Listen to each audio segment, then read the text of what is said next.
ஏசாயா 41:17 சிறுமையும் எளிமையுமானவர்கள் தண்ணீரை தேடி அது கிடையாமல் அவர்கள் நாவு தாகத்தால் வறளும்போது கர்த்தராகிய நான் அவர்களுக்கு செவி கொடுத்து இஸ்ரவேலின் தேவனாகிய நான் அவர்களை கைவிடாதிருப்பேன் என்று.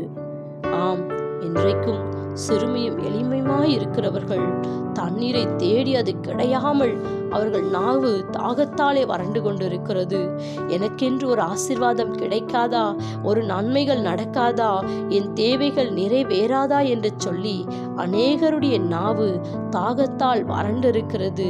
இவர்களை பார்த்து கர்த்தர் சொல்லுகிறார், நான் அவர்களுக்கு செவி கொடுப்பேன், இஸ்ரவேலின் தேவனாகிய நான் அவர்களை கைவிடாதிருப்பேன் என்று சொல்லி. ஆம், மனிதர்கள் இப்படிப்பட்ட சூழ்நிலையிலே நம்மை கைவிட்டு விடுவார்கள்.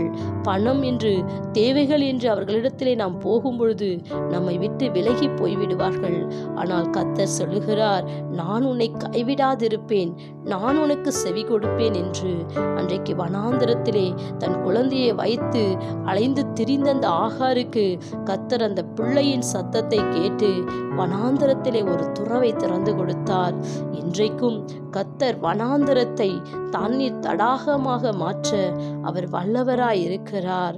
கர்த்தரை தேடி அவருடைய முகத்தை நாம் தேடி ஓடும் பொழுது நம் நாவு தாகத்தால் வறண்டிருக்கிற வேளையிலே கர்த்தர் நம் தாகத்தை தீர்க்கிற தேவனாய் இருக்கிறார்.